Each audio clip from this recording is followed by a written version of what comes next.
Now, today's the spring equinox, and as people living in coastal areas will tell you, this means abnormal tides. One of the areas concerned about that today is St. Francis Bay in the Eastern Cape.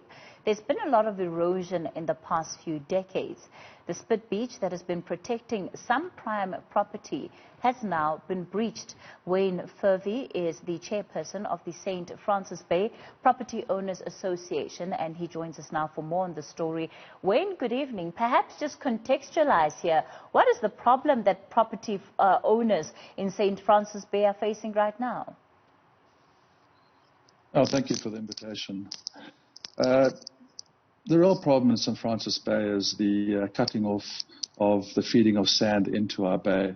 There were large sand dunes that fed from the west into the area. But with development of housing and with vegetating those sand dunes, I think back in the 1980s, that sand source was largely cut off.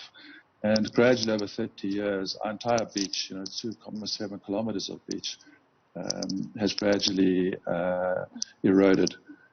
Most of the properties along the beach have protected themselves with rock revetments.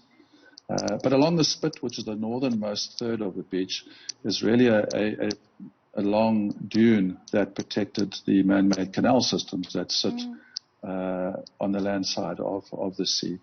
And really over the past 10 years, that dune system has been eroded, and that's where the breaches are happening right now. So what does this mean now for you as property owners? I would imagine that in many ways you're trying to find solutions to this problem before you have to leave your homes. Yeah, the threat's not that great at this point, but it could become significant. So for the entire length of the beach, and specifically for the canal systems, we do have to restore our beach. And that means that we have to raise the level of the beach. We have to put sand back on our beach, which effectively moves the sea back off those revetments, which is really should be our last line of defense, and right now is our first line of defense. So by raising the level of the beaches, that would solve the problem. To move roughly 1 million cubes of sand is what we've calculated is required. To do that, we also need to install groins in order to retain the sand there. So it is a man-made problem, but we do need to, it can be solved, and we have a specific plan to do that. We, some 4 years ago, started out mobilizing support for what we're doing.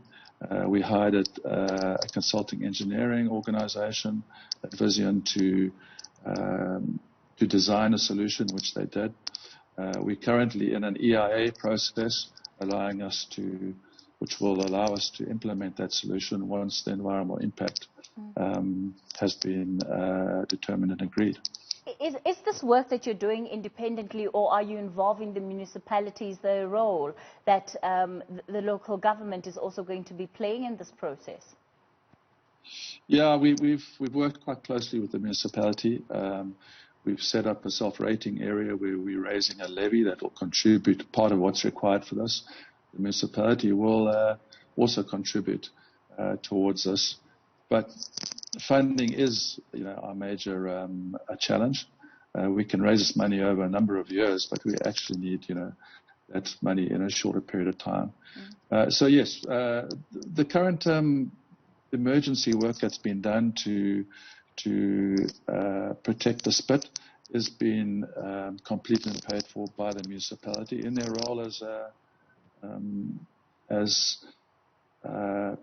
an organization responsible for coastal defenses. So when we look at the issue of cost, then how much are you effectively looking at to completely solve this problem?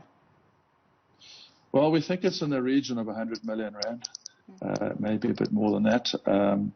Probably 80% of that is the cost of moving sand out of our river system, where it's silted up, and putting it back onto our beaches.